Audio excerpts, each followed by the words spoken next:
उत्तर प्रदेश का जनपद मुजफ्फरनगर, जिसे सभी सनातनी लक्ष्मी नगर से ऐसे ही नहीं पुकारते हैं।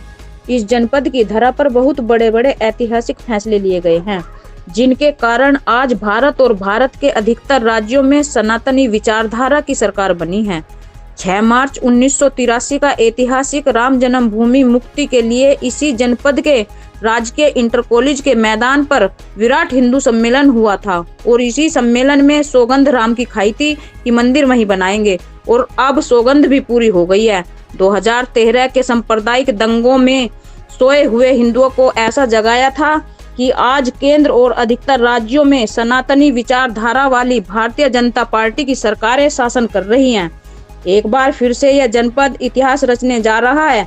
जी हाँ, 7 दिसंबर रविवार को अपने पौराणिक तीर्थ शुक्र तीर्थ स्थित हनुमत धाम में सनातन धर्म संसद का आयोजन कर रहा है, जिसमें भारत सरकार से मांग की जाएगी भारत को हिंदू राष्ट्र बनाया जाए, गौ माता को राष्ट्र माता घोषित किया जाए, सनातन बोर्ड का गठन किया जाए, सामाजिक एकता व समरसता को बढ़ावा देना और जाति भेद को समाप्त किया जाए, राष्ट्र निर्माण में संत समाज की भूमिका रहे, जनसंख्या नियंत्रण एवं समान नागरिक संहिता कानून संपूर्ण भारत में लागू किया जाए, मुस्लिम आक्रांताओं द्वारा भारत देश में हिंदू धर्म के नष्ट किए गए संपूर्ण मंदिरों एवं अन्य पर्यटक प्रतिष्ठानों को पुनः हिंदुओं को दिलाए जाने के लिए विशेष कानून बनाया जाए, सनातन धर्म की रक्षा करने वाले योद्धाओं की भी सुरक्षा की जाए, मुजफ्फरनगर जनपद का नाम कानूनी रूप से लक्ष्मी नगर किया जाए।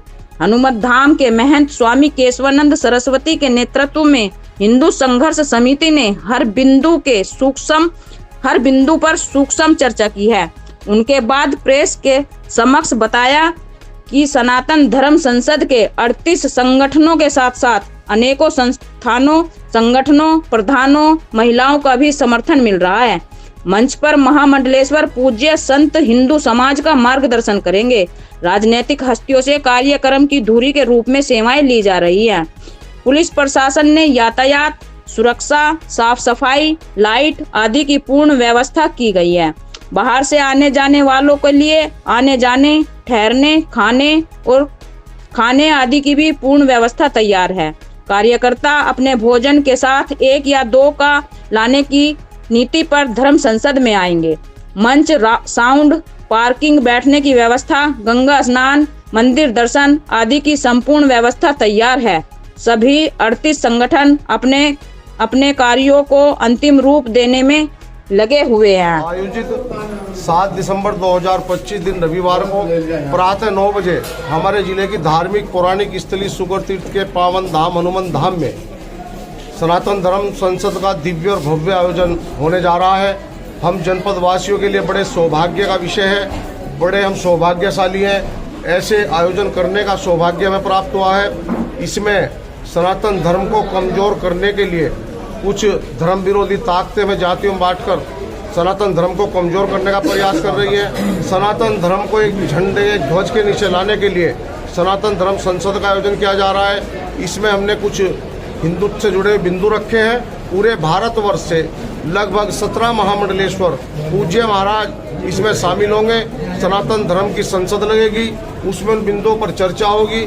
चर्चा के उपरांत वहाँ प्रस्ताव पास किए जाएंगे और भारत सरकार के राज पुरोहित डॉक्टर सीतारमण जी इसमें आएंगे। उनके द्वारा ये प्रस्ताव पास कर सनातन धर्म के महामंडलेश्वरों द्वारा भारत सरकार को सौंपे जाएंगे और हमारी मांग रहेगी कि जो प्रस्ताव यहाँ पास हो उन पर उन्हें तत्काल लागू किया जाए। मुद्दे क्या रहेंगे महत्वपूर्ण? मुद्दे उसमें मुख्य हैं, हमारे जनसंख्या पे जो नियंत्रण हो उसके लिए कानून बने और गौ माता को भारत माता का दर्जा मिले, और ऐसे अनेक बिंदुओं पर हमारे जनपद का नाम, बहुत पुरानी मांग है जनपद वासियों की कि लक्ष्मी नगर किया जाए, ये भी मुख्य मांग है उसमें। और जो हमें जातियों में बांटकर कमज़ोर करने का कार्य कर रहे हैं, इस पे भी चर्चा होगी। ऐसे अनेक बिंदुओं के साथ ये सनातन धर्म संसद का भव्य और दिव्य आयोजन हमारे जिले की शुक्र तीर्थ नगरी में किया जा रहा है। कितने लोग आने का अनुमान रहेगा यहाँ? हजारों की संख्या में सनातन वीर वीरांगनाएं यहाँ पर पहुँचेंगी और हम आपके चैनल के माध्यम से हिंदू संघर्ष समिति आह्वान करती है, निवेदन करती है, आग्रह करती है कि सभी वीर वीरांगनाओं से हमारा निवेदन है अधिक से अधिक संख्या में आकर सनातन धर्म संसद के यज्ञ में अपनी आहुति डालने का कार्य करेंगे। उद्देश्य रहेंगे इस कार्यक्रम के, थोड़ा सा बताइए। देखिए, हिंदू संघर्ष समिति के द्वारा ये सनातन धर्म संसद का जो आयोजन हो रहा है हनुमत धाम में, इसका जो मूल उद्देश्य है वह अपने सनातन धर्म के जो मान बिंदु हैं, जो मूल विषय हैं, उन विषयों को जन जन तक पहुंचा करके सनातन धर्म को और अधिक मजबूत बनाने का प्रयास करना है। भारत को हिंदू राष्ट्र बनाने की मांग भी उठाई जा रही है, गाय को गौ माता राष्ट्रीय माता बनाने, क्या और क्या रहेंगे मुद्दे?